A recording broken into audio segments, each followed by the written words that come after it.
What do you do, and why do you do what you do? Okay, diving into why questions. I like it. What do I do? I mean, I guess I could talk on background. I'll answer the question straightforward first and then dive into it a little bit. So, what I do at this point, um, sales coaching for remote sales reps. I help with job placement, and then I run a sales community as well for people in the sales space. So I started that with my business partner, JJ Hernandez, which is a person that you've spoken with before, probably about 8 months ago. And then we really started taking it seriously back in February. But I guess what I do and how I got into the space, I've been in sales for the past 4 years. Started off on Alex Hormozi's sales team at Gym Launch back in 2020. I was there for about a year and a half. That's where I met JJ, my business partner, and then uh, left Iman Gadzhi's team. I was a closer at his team. I was a sales coach. I helped build the team as well, so I did management. And then, yeah, from there, left Iman's team. Did a couple other things on the side, but ultimately now that led to me pivoting to sales coaching, training, placement, for people who want to get in remote sales. So why? Why? Okay, cool. Um, hmm. When you say why, do you want to know why I do the coaching in the community? Why all of this? Why did you get into sales? You know, obvious answer would be make money. It's a vehicle. It's a good vehicle. But why? Like, what's that vehicle going towards? What's that goal? What's that reason? Of course, family and Lila and everything is a part of that. But what was that vision? What made you start that journey and be on this journey and be in this vehicle going to this place? Yeah, good question. I wanted to make a life change was the big thing. So, how I fell into this space, I found out I was having a daughter and I was really young. So, I was 20 years old, which is young these days for people having daughter or children. People don't want to have kids anymore, I've realized. Um, but yeah, all that to say, when I had my daughter, it just made me realize that I had to stop being selfish and doing things for myself. And I needed to find a way to make money, quite frankly, to be able to support her. And what pushed me towards the remote space, one thing I will say, and I ramble a lot, so you're going to have to direct me. One thing I will say is it's really important to know, to understand what you want your end vision and end outcome to look like. And the reason why I say that is because when I found out I was having my daughter, one thing that popped in my head right away was that my parents had me very young. They had me at 17 and 18. And because of that, they didn't have money, they didn't have their shit together. And I grew up being like a daycare kid. Like my parents were working all the time from fucking 7 a.m. to 7 p.m. And so I was like raised in daycare by other people in a sense. Like I was the kid at daycare that 6 p.m. would roll around, I'd be the only person there, and the teachers would be looking at me like, "Yo, where the fuck's your mom?" I don't know if I could cuss on this, Anwar, but um, yeah, where the fuck's your mom? And anyways, that caused me to think when I found out I was having my daughter. I didn't know what I was gonna do. I didn't know how I was gonna do it, but I knew what my end outcome, what I wanted it to look like. And I didn't want my daughter to be raised in daycare. I wanted to be able to have freedom. I want to be able to give her all the time that I need and be able to show up to all of her events.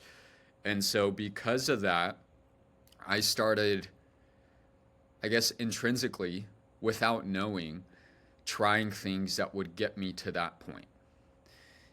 So I knew that going into construction wasn't going to get me to have freedom, to be able to give my daughter time, to have her not be in daycare. And so I started trying things that could give me that, which started off with e commerce. I thought I was going to be an e-com millionaire. I'm sure you've heard that from a lot of people. Um, and then ended up falling into sales. But if you're asking like what my why is, that was the big why at the time, was like, hey, how could I make money and how could I have freedom while doing it? That led me to remote sales. family was a big reason for me getting into business and starting business and remote business, online business, because I did want that time freedom. I wanted location freedom, and also the money, of course, because my vision was just if my wife wakes up one day and says, "Let's go to Italy," like no problem, that's not an issue. I don't have to ask for leave. I don't have to do anything. I just sent one message on Slack and that's it, done. And we can go the next day. I don't have to wait for any leave approval or anything. And then, of course, the financial side's there to help support family and take care of family. But even with that, because I'm getting married soon Congrats. and I'm only 21. So, like, that was something that really helped recompass me in that sense. Again, like, there was already the focus, but it just makes things a lot clearer because you have something real that's close and that's there. And like what you said about having your daughter and that coming into your life and just refocusing you. What, and you being someone that your parents had you young, what are your thoughts on having kids young, getting married young, especially in the world we live in with people not wanting kids? One thing I will say, I always tell people this, that I wish I didn't need to have a kid to make the changes that I made. So when I talk with people now, especially, I speak with a lot, especially like with sales, a lot of people find me that are 21, 22, and they're very driven. And one thing I pour into them is to like really hold on to that drive they have and the way that they push forward and strive for things, because you don't want there to be like a crazy life event that has to happen in order for you to take action on your goals. You know, um, but yeah, as far as what I think about people having kids young or getting married, I think too many of the wrong people have kids. And not enough of the people that would make good parents. And it does change your life for the better. And um, yeah, a kid does take up a lot of time, but it also like just puts everything in a perspective for you, and helps you reach the goals and the vision that you have. This is going to get a bit, I don't want to say debatey, but really digging into sales and what it is. Do closers and sales reps really have full control over their time?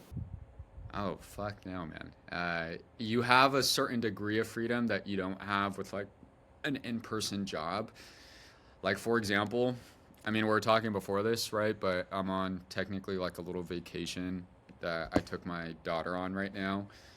Um, and yeah, you get to control your own calendar, the times that you take calls, the times that you decide to work, but technically it is still like quote unquote like a full-time job that you have.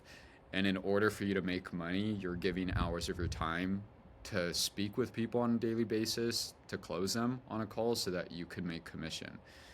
So it is a balance. I wouldn't say it's full-fledged freedom, but if you're looking at like, hey, do I have more freedom doing car sales versus remote sales? You 1,000% do, right? Because you don't have someone telling you, hey, you have to work Sundays or these are the hours you need to work. Basically, what they tell you is like, hey, this is the KPI you need to hit. I don't care how many calls you take or what that looks like. Hit those numbers, and that's about it. You know. Um, so yeah, it is debatable with the freedom aspect. Because I remember there was a story you posted on Instagram of you were thinking of just clearing the day and clearing your calendar and just hanging out with Layla. And I remember, like what I mentioned to you about if my wife just wakes up one day and says, let's go to Italy. With business, I mean, of course, it has side effects and negative effects, but you can just clear your calendar that way. And I was just thinking, because I was also in closing at some time, if I was back when I was a closer, if I just clear my sales calls for that day, like I'm just going to get shouted at and screamed at, and I'm probably not going to hit APIs if I just decide to just cancel a bunch of or reschedule a bunch of sales calls for no real reason other than I just want a break. But yeah, so To bounce off that, what made you choose sales? Good question, and I'll hit that right now. To bounce off that, I do know a lot of closers that travel and work remote, you know, but you are right in that sense to where even if let's say, currently right now I'm not on a closing role, just so you know. The last role I was on was for Thak Nguyen, which is like the Asian real estate guy. I don't know if you guys see this, you've probably seen him everywhere.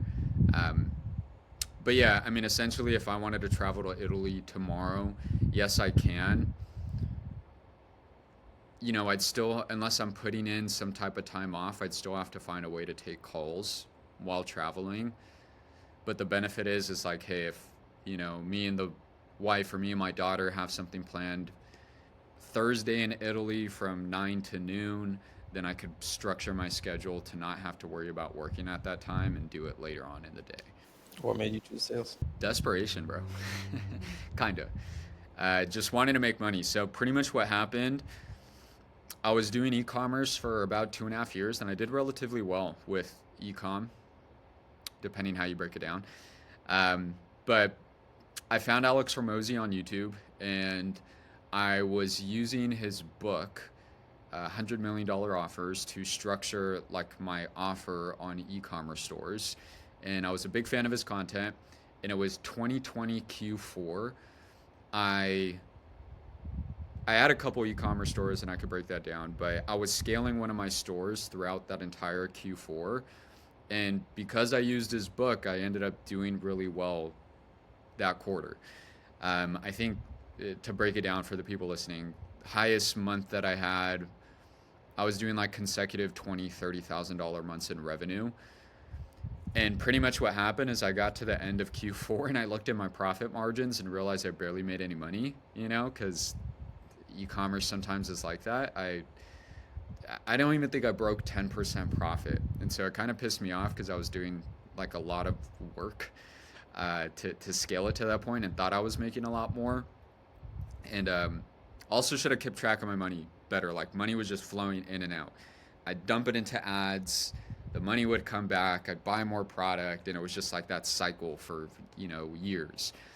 Um, but all that to say, I was watching another Hormozi video at the end of Q4, was December, and I saw he posted a video talking about this kid on his sales team who was 20 years old that made 20,000. He was making 20K a month in commission profit, right? And I was just at the point where I was willing to try anything because I understood my end outcome. I understood that I wanted freedom, I wanted to work remote, I wanted to make money online. So I heard that video. I knew enough about Hormozi's company Gym Launch where that kid supposedly was working. I didn't know if he was fake or not. And so I went from literally watching that video to exiting out of the screen and saying, hey, you know what? I'll give it a shot, and found the best way to apply, which, by the way, you guys, I didn't even apply. There wasn't even an application section. What I ended up doing, all within like a 15-minute period, I saw the video, I searched up Gym Launch, I couldn't find where to apply, so I ended up booking a call with one of their closers. And I didn't know they were a closer either. I just saw an area to book a call. I was like, okay. Maybe it's for interviews. I'll book a call. And yeah, so I jumped on the call and kind of sold myself to the closer for them to pass me up the ladder. And finally, after 3 or 4 meetings, they gave me a shot and ended up hiring me onto the team. So, why sales? I don't know. I think people get too bent out of shape out of like, is this my purpose? Is this what I love? Like, I learned to love sales once I started selling and seeing the potential with it.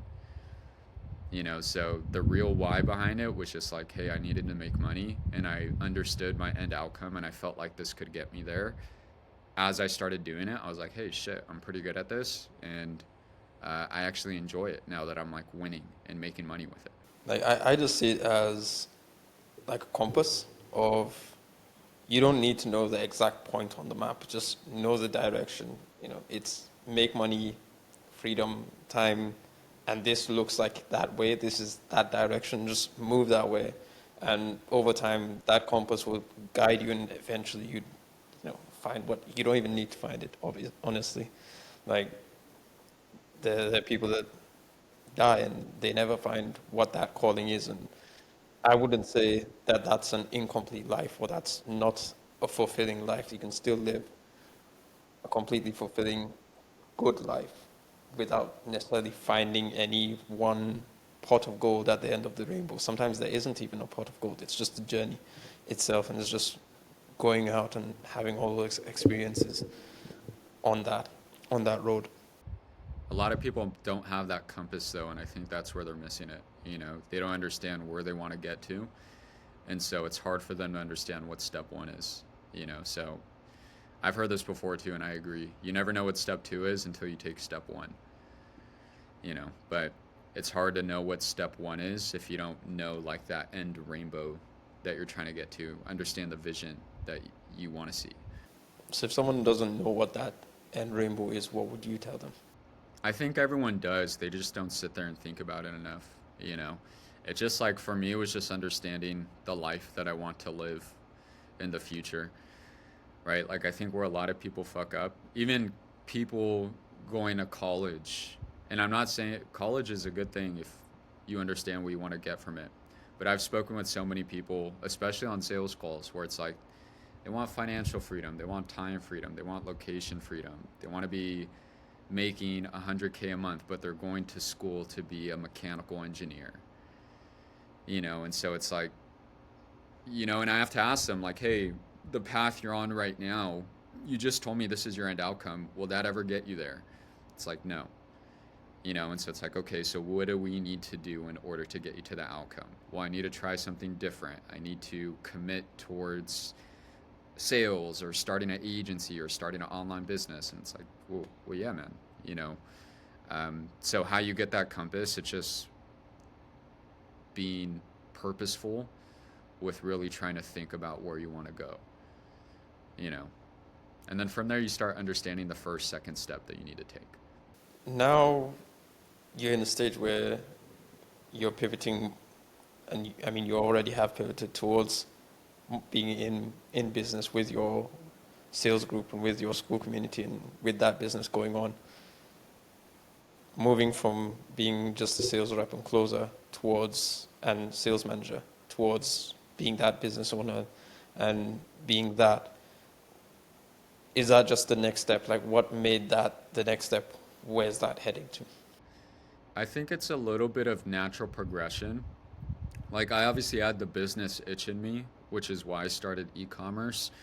And I'll even say this too, when I went to Gym Launch, my plan was to never stick with sales. My plan was like, hey, awesome, now I'm going to be working for this multi-million dollar online business company, and I'll be able to learn how they run their business that I could then take and replicate and bring it back to e-commerce. You know, but then in that path, I just saw the potential with sales, and I was like, shit, I'll stick with this and see where it goes. But when it comes to like starting the business that I have now, once again, I wish there was reasoning behind it, but I think it was just logic at that point, because I just started taking the first step and following my gut and my instincts. And what ended up happening was when I left Iman's team, I had so many people, because I also was a sales coach there, so I'll break that down a little bit. For people who don't know, what people would buy from Iman is either agencies that are doing 10K a month and they wanted to scale. They would pay a $10,000 product called Apex, or people who wanted to start their agency. And I was a sales coach for those programs. So I consulted a lot for those agencies and helped them with their sales processes. And so when I left, I had a ton of them hitting me up for like either sales advice or sales consulting or help with landing a sales role because they wanted to do what I did. And so then it was just logic, like, well, shit, might as well funnel them all to like a community or one place where I could teach them what I need to, give them free value, and then eventually start selling them into things. So that's what caused that. And then once again, the purpose started coming once I started seeing the results that I was bringing people. And so then I attached a purpose to it. Like I have multiple people through that are making like 20K a month in sales now. And so then I was like, shit, well, this is actually pretty meaningful and I'm actually helping people. So might as well keep growing it and keep scaling it. I mean, even before you guys started this group, you had the e-commerce thing. JJ had his agency before joining Iman, joining um, Hormozi on those things, on sales. Before getting into sales, you guys had your own business. So that business side was there already. And of course, that goal being freedom and money ultimately is still on that path. It's still, on that rainbow road towards that. Back to when you were working with Iman, what was that sales structure like? What was that sales team? How did that sales machine work? Yeah. I think I probably pulled more value and knowledge out of being on Gym Launch's sales team, Hormozi's team. And then what I pulled from Iman was the power of hiring people. Iman, what he's really, really good at is putting a team together to get to a certain vision. Another thing as well is um, culture of a business. Iman had such a crazy fucking culture, and people were making money on the team with Iman, but bro, people could be making $1, $1 a day on Iman's team, and they're so bought into the culture that they would still be giving it their all and putting all the hours in. So, um, yeah, with Iman, I mean, it was cool because I took a bet with him. It felt like it at the time. I had no idea who he was when I applied to his team. JJ's the one who sent me the application, funny enough. Um, and then we both applied and they brought me on. So I always, brag on JJ with that. They didn't bring him on the team. And then I brought him 6 months after I was there. I called him and brought him in as a closer. But yeah, I felt like I was taking a bet because Gym Launch was like $100 million company. Iman was some YouTube kid that had 70K subscribers at the time, like 50,000 Instagram followers. And yeah, as soon as I joined over the next 6 months, he like 1,000x'd everything. So it was the best bet to take. And it was really cool to see that growing experience for Iman because he went from being some young agency kid to being famous, literally, in the business space. But yeah, as far as what I pulled out of it, definitely the power of people. Iman was so good at, he's super smart, so I'll never take that away from him. But it was also really good at putting the right smart people into play that took care of his weaknesses. How did he build that culture? Like, what was the core of that bringing people together? What was that thing that brought people together? What was that culture like? How did that happen? Good question. Paul Daly was a big piece of it. I will say that. Paul Daly was Iman's old CEO, and I think he's doing his own thing now.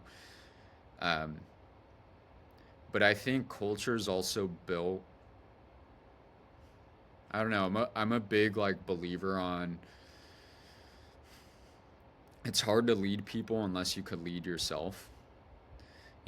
Like sales is leadership in a way, and a lot of people think you need all these like specific frameworks or like a certain plan in order to sell people or build a business, when realistically, like as long as you could lead yourself outside of work or outside of business and stick to your word and who you want to be, whether it's going to the gym, being healthy, being a good father, being a good husband, in your case, it translate over to business as well. And Iman said that all the time, is that like business is just a reflection of your personal life, And so I think the culture was built so strong because Iman was so morally led and he led himself so well that it reflected to everybody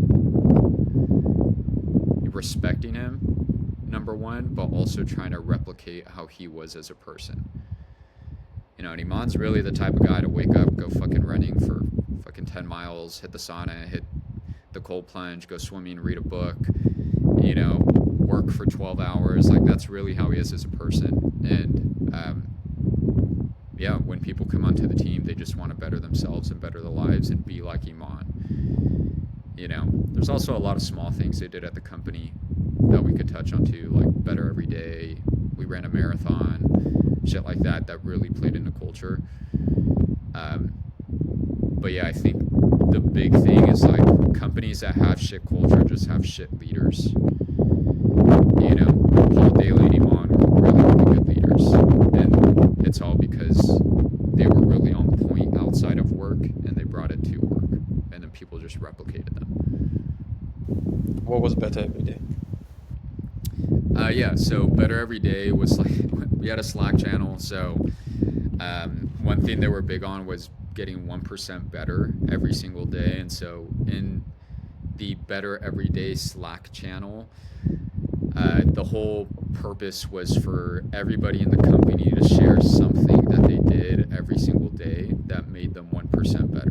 Whether it was a workout, whether it was a book they were reading, a new diet plan they started, spending time with family, and everybody posted in there every single day, and it just created this machine of people who came in looking to change their lives, and they saw everybody doing it inside of the company, and it just created like a strong system of like, hey, hit the gym, take care of your personal shit, read books, um, everything along those terms to get 1% better every day. And how did that work as a team? Like, if someone wasn't aligned, if someone wasn't really fitting in with that culture and vibing with that or going with that culture, were they like cut? How was that dealt with? I'm being really selfish on this because right now my focus on my business is really around team for the next quarter or so. Like because I'm really focused on just build a strong company culture, build, as I like to say, a lean machine, like operational machine, get really operational efficient, get really dialed in, and just take that team to the next level. And so I'm being quite selfish with these questions, but yeah. Yeah, 100%, man. And I like that too. I like talking about this stuff. But um, yeah, I mean, they were cutthroat. Like I don't know, gym launch was very cutthroat too. If someone wasn't a culture fit, if they didn't hit their numbers, they would get fired from the team. And I think you have to have that in order to create like a team of winners. You know, um, I think having a little bit of fear is a good thing too on the team, like respect for leadership, but also fear in the sense to where like, hey, this isn't something where you could give a half-ass job and still be here long term and do well. Um, but yeah, with that being said, one thing I learned from Paul too, they were really big on hiring people for culture. Like almost every role in a company, except maybe high level executive roles, you could teach someone. You could teach someone sales, you could teach someone how to market or things along those terms. So Paul Daly's saying was, we hire people that we see ourselves drinking a beer with, and that was one of the big things they looked for on a call. Like, yes, your skills in sales mattered as well, or your skills in video editing, but they also want to make sure that they create like this family culture oriented company. I mean, it reminds me of I'm not sure if you know Founders Podcast, but it's, there's an episode that he did on Bugatti, and it reminded me of a line that he mentioned of how Ettore Bugatti, the founder of Bugatti himself, was really big on culture as well, and just getting A players. And one thing that he used to do is anytime he'd see someone he liked from a culture perspective, from an A player, this is a hard worker, he would hire them, even if he doesn't have a job for them. He'd just hire them straight off, and that just brought that to mind. But yeah, what was the sales structure and team structure with Gym Launch? Just to bounce off what you said too, I still agree with that, and I carry that with me too. Like, whenever I push sales reps to, because now what ends up happening is I have a lot of businesses that need sales reps, and they'll hit me up for like closers, for setters, and I'll push them a bunch of people, and they always ask me, who's the best one, who should I hire, before they even meet with them. I'll be like, hey, all of them have experience. I'm not going to tell you who to hire. Bring on the guy that you see yourself drinking a beer with.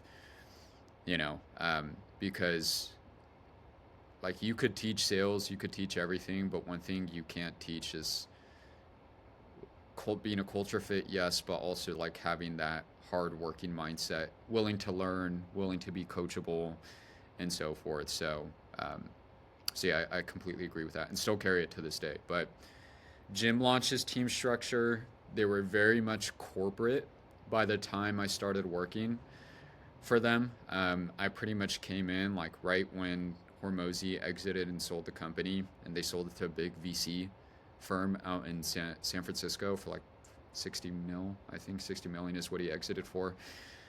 Um, and so yeah, it was just cool seeing like a business at that scale and all the moving pieces, like the machine behind the page. Because you think gym launch and you look at their website and like they're making a lot of money, but you don't realize when you jump on a Zoom call the 100 people behind the Zoom call that like makes all of this stuff work.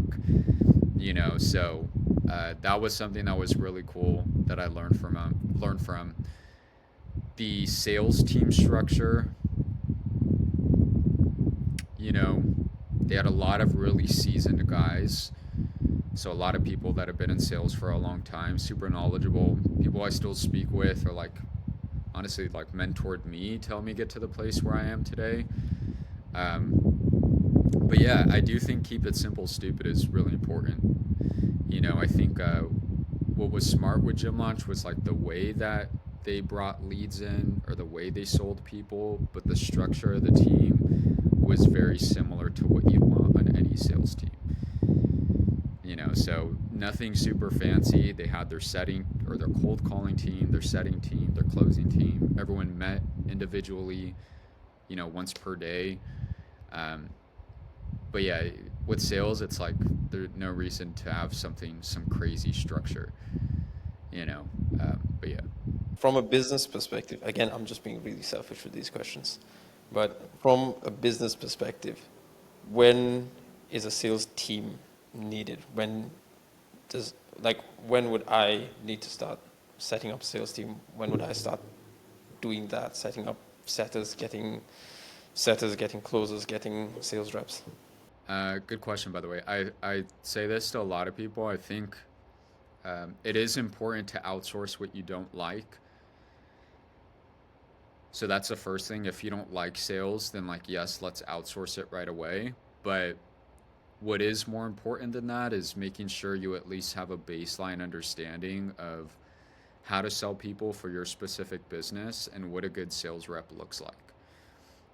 Because if you start an agency right away and you hate sales, so you bring in a sales rep right away, the issue with that is like you have no set process to hand over to these sales reps to make sure that they're doing well. And also, you don't know what good looks like.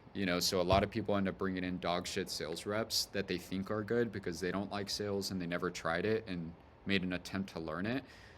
And it ends up, setting the business back. So what's safe to say is like first sell for yourself till you get to the point where it's a bottleneck, and then outsource it to a closer and setters and so forth. What does that setting up process look like from systems and processes? I mean, like a simplistic way to think about it, like you obviously need a way for calls to come in, to fill up a sales rep's calendar. Um, you need a way to take payment, obviously. Big thing is like having a setup structure to uh, hire and vet sales reps, an onboarding process, and then also a way to keep them accountable as well. A lot of teams miss that where they bring in sales reps and then they have one team meeting per week for the sales rep and they expect them to do well and stay motivated and crush it as a closer with only meeting them with them every single Monday, and then just letting them do their thing and here's calls on your calendar, good luck type of thing. And they still need to be held accountable as well. So having daily team meetings, having call reviews, um, setting clear goals every single week, and then keeping them accountable with their goals is really the big thing that any good sales manager could do. Sales manager is just a sales coach at the end of the day, so your job is to keep the guys motivated, keep them accountable to their own goals, and make sure they're moving forward daily. What would you recommend with that sales management? Like the calls. I know JJ and you posted something a while back about those daily calls and what a structure that would work and looks good with that. I know you posted that in the school group. But just generally, what do those calls look like? What type of process? Just what does that managing a sales team look like? What would that be? Yeah, so big thing is accountability. Like sales reps, they always want three things. They want to feel like they're learning. They want to feel like the ability to make money is the second thing. So learning, they want to have the ability to make money and the ability to grow into something bigger. So if you like work backwards from that as a sales manager, you want to give all three of those things to any sales rep that comes onto the team, because that's what's going to make them stay and continue working hard. But as far as like a structure, as a sales manager, typically you want to have Monday through Friday meetings every morning, preferably before they start calls for the day. Starting Mondays, you want to have everybody say their own goals for the week, as far as like the cash they want to collect, the commission they want to make, and then throughout the week you want to keep them accountable with those goals. So doing daily check-ins in the morning meeting: how'd the day before go, how many deals did you close, how many deals didn't you close. But on top of that, what goes into them feeling like they're learning is giving them, either call reviews or doing role plays throughout the week as well. That way, if they came across a deal that they didn't close the day before, which will always happen, they feel like they understand how to make sure that deal closes the following day. Anytime I think of sales, I've had a lot of sales calls, but the one that really sticks is just the first one. Is the first, and just losing that sale because he said, the classic cliche, I'll think about it to get back to you in November, and you know, send Facebook messages, because that was my first agency, and send Facebook messages, send message on this place, that place, emails, all seen, all read, nothing, and just making that mistake. And I remember, I believe it was a Hormozi video. It was a Hormozi video that I watched afterwards, and basically looked at what various ways I can handle that objection, or I'll think about it. And it was just, what was your first sales call like? Yeah, imagine like having live feedback is important too. Like imagine not having a search up on YouTube, and you had someone there next to you that told you right away, this is exactly what you need to do different, and then you could apply it to the next call. That's important for a sales rep to feel like they're growing. But my first sales call, I closed a deal, funny enough. Yeah, I don't know. I've always had this weird thing that, I don't know, I believe in God, and I'm spiritual, and go to church, and yeah, I don't know. I always feel like the sign that I get whenever I'm going the right direction is I close the first deal, the very first call I got onto. Happened with Gym Launch, happened with Iman, happened with Thak Nguyen's team, toward first call, deal closed. But let alone, that didn't mean it was a good first call. It was just like, I felt like God handed me a hot lead to show me that I'm doing something right. But yeah, the first sales call I took, I was definitely probably nervous.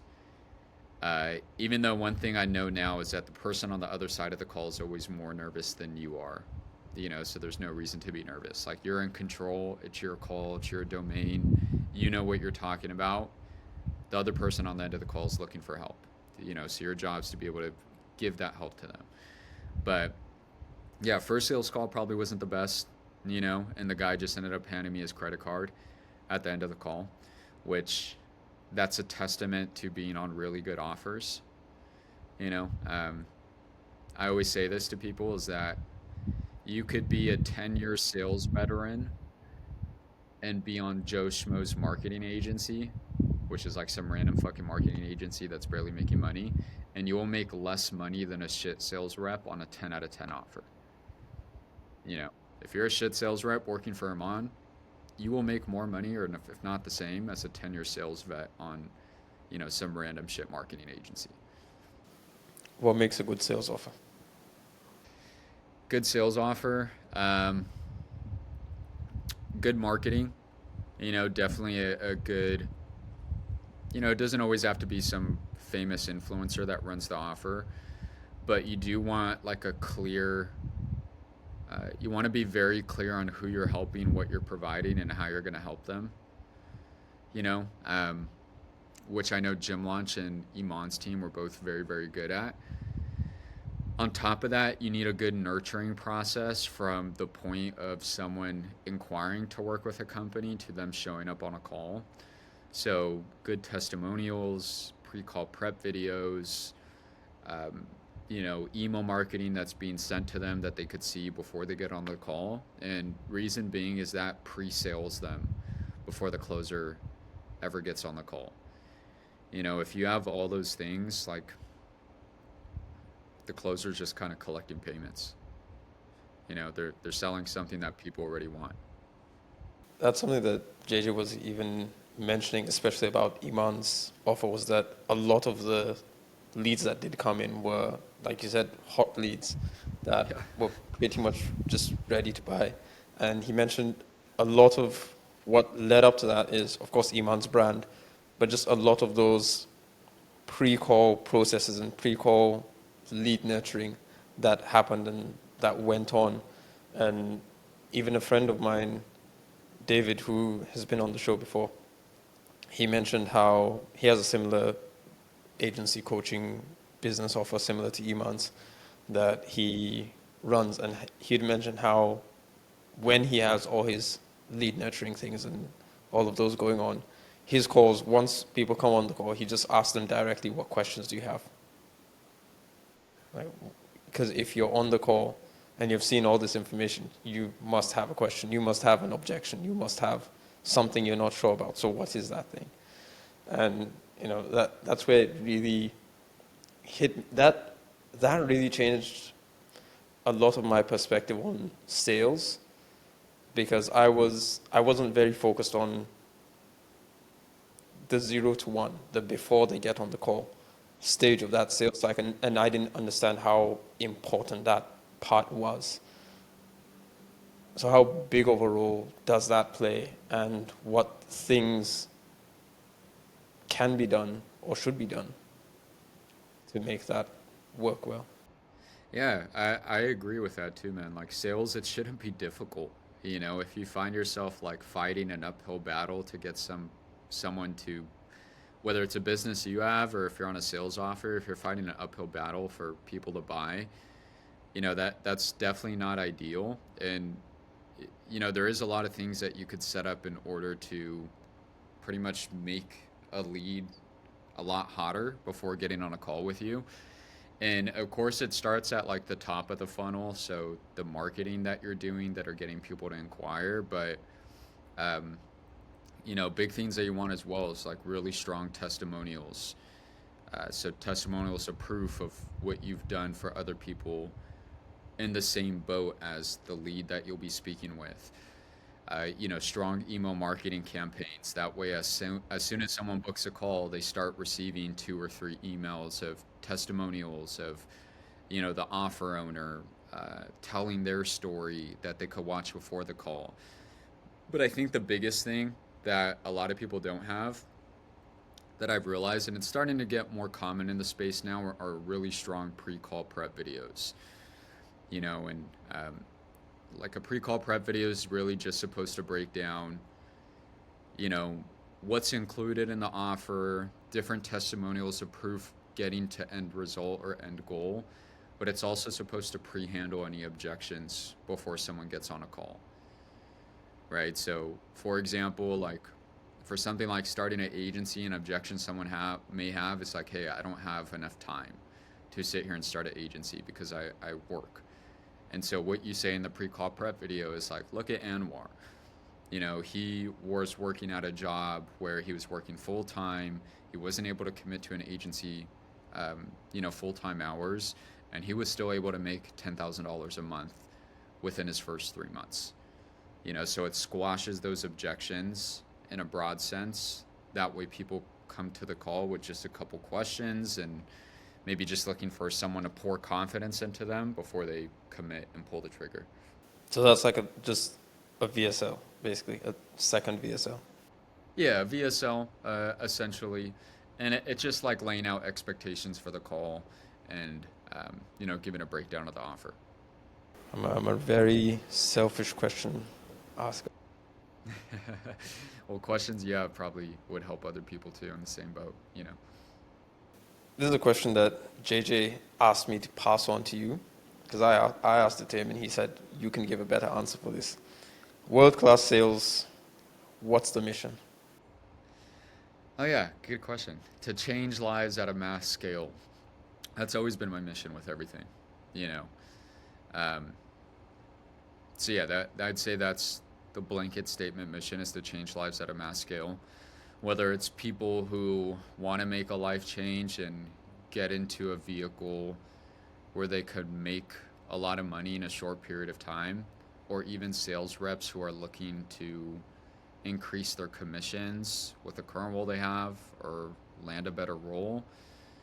That those are the type of people that we help. And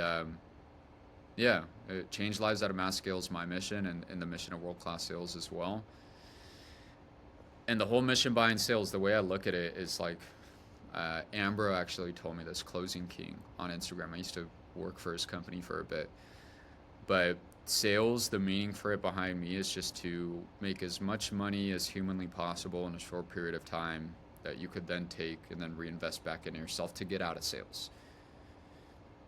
So there is people that are sales sharks and will sell for the rest of their life, but that's the way I look at sales and that's the way I preach it for people that come into the community. So most of the people in the community want to exit sales or they want to stay in sales. I think most people don't know what they want, They don't know what they want long term. What they do come in for is like, hey, I want to make money, I want to make a life change, and I want freedom, I want to work remote, I want to be able to give my family a better life. And so that's what I preach for them too, is like, and I think it creates a culture of sprinting for people that come in. It's like, hey, sales, you guys, you're not supposed to be doing this for the rest of your life. Of course you can if you enjoy it, and there's different places you could take it. But ideally for everybody that I work with, if I could put you in a position where you get on an Iman offer or a gym launch offer, give you the training that you need, and you stack up on 100K in 6, 7, 8 months, you have that pot of money that you're sitting on, and then you take it to do something bigger that gives you the freedom that you're looking for, the ability to travel, provides for your family, then that's like the ideal scenario. With the business and where it is now, what are the next moves? What's the next stage of growing the business, growing the company, growing the group, the community, and just where are you guys now with that from the owner side, from the business side? Yeah. It's always like looking at what step one is, right? So right now, like step one for me, the remote sales space is still really, really small. Like if you search up marketing agency or how to start a SMMA on YouTube, how to start e-commerce, there's people with millions of followers and millions of views on videos that are preaching or teaching these things versus remote sales. Very, very small market. Top video may have like 50,000 views for the remote sales space. So I see that when I look at how do I change lives at a mass scale, it's definitely through content and just preaching the path that I've went down. So, next steps are to continue expanding the remote sales space because online businesses are only going to 1,000x over the next couple years, so more sales reps will be needed. That's a big thing. Everything else just kind of plugs in and, comes together after that point. Like the more content I make, the more businesses hit me up for sales reps, and then it makes me realize like, oh shit, like I could have businesses pay me for consulting and pay me to build their sales teams. and then I start taking that step, you know. Or the same thing when I post the content and someone hits me up like, hey, I need a job, I want to get into sales, and it's like, oh shit, I could help this kid or help this person land a sales role and train him, and he'll start making really good money and change his life. But it all revolves around the content in my eyes. So you're the content guy. JJ is as well. We both do it together. Yeah. How do you divide that? Because that's also something that I also have a business partner with my agency that I run. What's that work division like between you and JJ? What do you handle? What does he handle? Because with mine, my business partner's front end guy. I'm the backstage, guy behind the scenes, does all the operational service delivery stuff, while he does all the sales calls, client acquisition, stuff like that. And so what does your division look like? Because I know both of you do content. And what's that look like? Yeah. I think right now we're both doing a little, and that's probably something that we should touch more on, is like being able to create more set roles that kind of divide and conquer. But I still think we do a really good job at dividing and conquering everything. And I remember people have told me this before, that me and JJ both have such a similar story that we shouldn't be working together, and we should be doing our own separate things because it kind of clashes with each other. When I think I don't agree with it. And I don't agree with it now because like I've seen the results from us growing the business. Why do people say that? Because we both worked for Gym Launch, we both worked for Iman. We were technically, I mean, we're both sales coaches, both the top closers at But why Iman. does that clash? Uh, because the way people look at it is like, okay, I should be the sales guy, and then I should be partnering with a marketing guy on the side or an operations person, rather than having two people where our strengths are so similar, you know, as if that doesn't propel the business. And I still think we're opposites. Yes, we are both sales guys, but we both have different strengths and different weaknesses where we complement each other. Um, and I also think as it creates a huge extra degree of trust, and that's such a big thing that you need for the online business world, is trust. And both of us being there, both of us having the same mission, having a similar background, having proof of what we've done, just creates a lot of people that trust the hell out of us. And Of course, I'm not sure if you've heard of the multipliers effect, of where you have like a team IQ, which is just Malcolm Gladwell's book, Multipliers, where he talks about in a company or just a group, you can have people whose strengths are one thing, and if you just have people who have the same strengths, if you have a guy with 100 IQ and you have another guy with 100 IQ in the same sector, you still have 100 IQ because everyone's just the same. And whereas if you have different people in another sector having 100 IQ or even 50 IQ, yes, I agree with that, and there is that effect, but the thing is, people don't have 100, like, of course, numerically, but 100% IQ, perfect IQ, people don't have that in real life. That's not real. People have mistakes. And so the way I look at it is, even though both of you guys are in sales and that's something that both of you do, it enhances that effect, and your strengths just multiply each other. So if it's 50 and 50, it becomes 100. If it's 80 and whatever it is, it just multiplies, and pretty much that sector is covered. And then what you can do is, with hiring and all of that, you can then get more of the operation marketing side around and just build that structure where you have this one, which is you and JJ, really covered, and then you just get enhancers in these other sectors. So then it becomes like a mega brain, which is the two of you, and then you have other people. yeah, I 100% agree. I agree. And I've thought about it. I'm like, dude, good thing I went into business with JJ, because even the position I'm in now, I probably wouldn't be able to carry the load on my own, So So yeah, I completely agree, and everything on the side could be outsourced and figured out. But I think even with business partner relationships, there has to be like a degree of trust that you have with somebody, um, and a degree of understanding that you're both trying to get to the same place, for the relationship to work. So me and JJ have that, and things have been growing fine. So yeah, we'll see where it goes from there. As you said, that's a good thing about you and JJ. Someone that you're close to, good friend, very good friend, and it's just there's that trust, and then you can help each other carry that load. So you can ultimately your capacity in that sector would be a lot higher than other businesses, other coaching groups, because you have two people covering those areas, two people handling the coaching, handling the training. So it's not just one, and you also get different perspectives, even if, you know, based on experience, that isn't necessarily too different. It's not you've been similar roles, two same companies, and even though yes, that experience may be, although I still believe there's a lot of different values that you guys have, and but it just gives you far more that you can offer on that front, and so the value you can provide in that area is just a lot greater than other sales groups, other places. So as a company, step one would be just content and marketing. Yeah, that's really the big lever that we need to pull on. I think at this point we've created like a really, really strong base to like literally we just need one viral YouTube video to hit and pop off, and like things will 1,000x.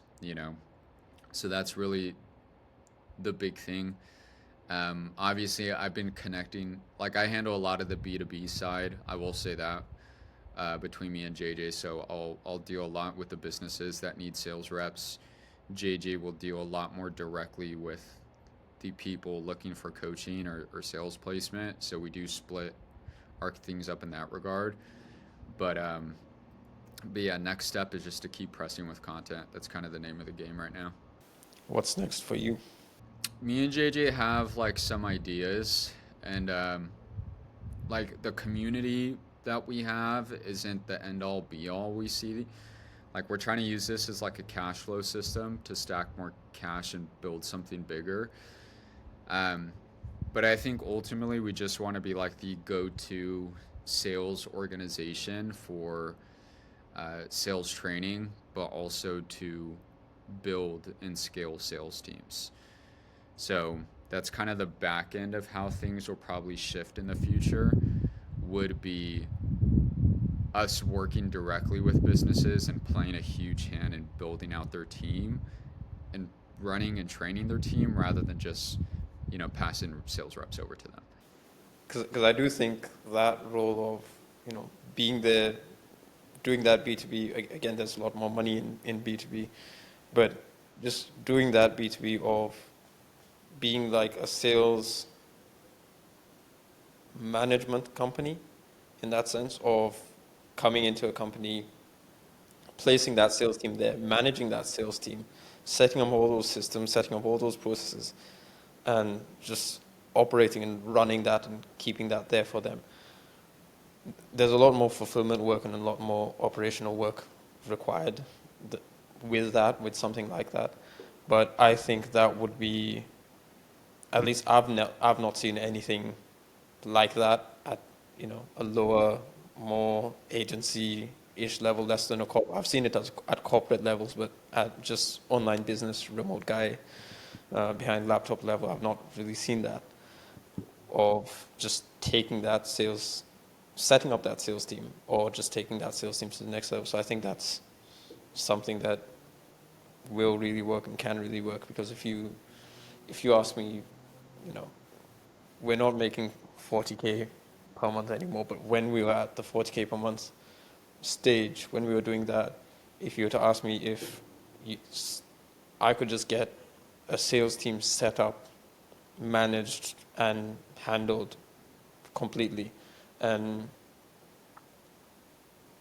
there are a lot of pricing things you can work around with that, commissions, getting commissions from that, plus a base, plus other things that you can also get. I'm sure you guys will figure that out. Um, But yeah, I think that sounds really cool. Yeah, I agree, man. It's just figuring out what the market wants to. I've realized, and we have gotten a lot of people who contact us to where that's what they need and what they want. Like they don't like sales, they're not good at sales, especially like these offer owners, like these internet marketing guys. Like they just want to go market and go make content, and that's it. They don't want to have to worry about any of the back end sales stuff. Or that's also the reason why they do one team meeting a week with their sales guys, because they don't want to meet with them every fucking morning and keep them accountable and give them good training and whatnot. So um, it seems like that's probably the most logical direction. I think right now it's like, let's get our name out there and build a big pool of reps that we have, and then start taking those reps to B2B companies and just saying, hey, stop worrying about sales, go do what you're good at, go keep marketing and bringing leads in, and we'll run the whole back end and collect all the cash for you. And that can even work on like two fronts with the group and the community, handling the people and taking in people, and from that side, and then the B2B side, just working with companies. Alex, it's been great speaking to you. I've learned a lot from my selfish questions, and I have gotten a lot, especially on culture, on Bet Every Day, on pre-call videos. That's something that I will definitely get implemented into the company. It's been great having you on, and I appreciate your time. Appreciate you, man. Selfish questions are the best questions to ask. So appreciate you as well. See you, brother. Cool.